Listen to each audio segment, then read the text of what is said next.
Here we are in the design studio, and what you're observing is image search and printing for a trace and paint.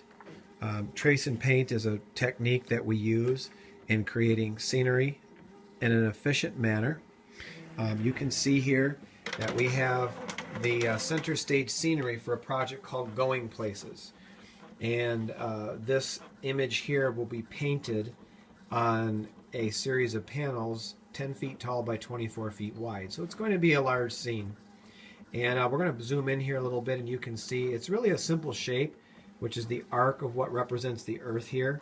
And then highlighted are featured icons of historical landmarks around the world, hence the term Going Places. Panning back here, you can see that on just a simple computer, I have pulled up a collection of images offline or online that are free, and it's really simple to do.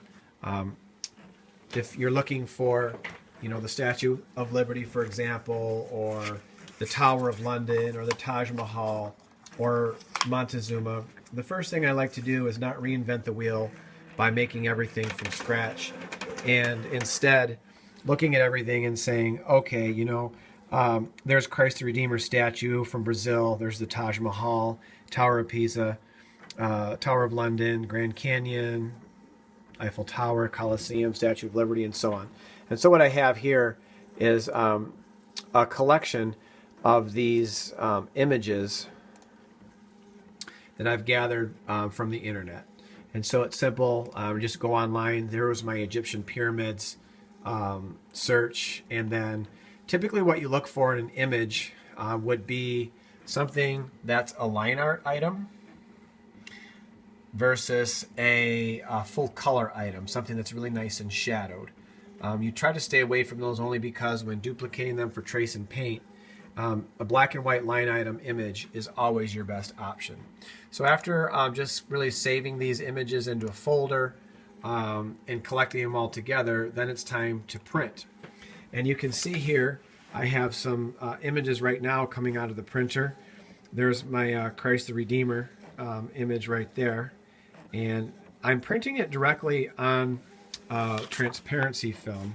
This transparency film comes in a package that can either be copied in a copy machine, or you can see this transparency film is actually made for inkjet printers.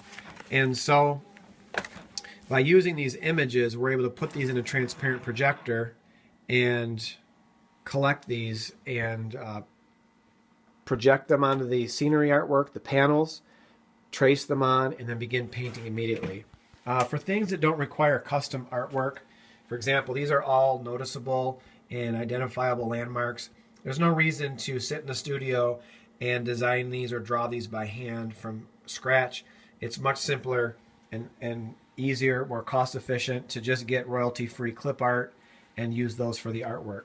So you can see as I pan back, the design desk is full of a collection of all these transparencies, and over here I'm going to lay them out on the design table and then make some refinements, and then they'll be ready to use for the project and trace.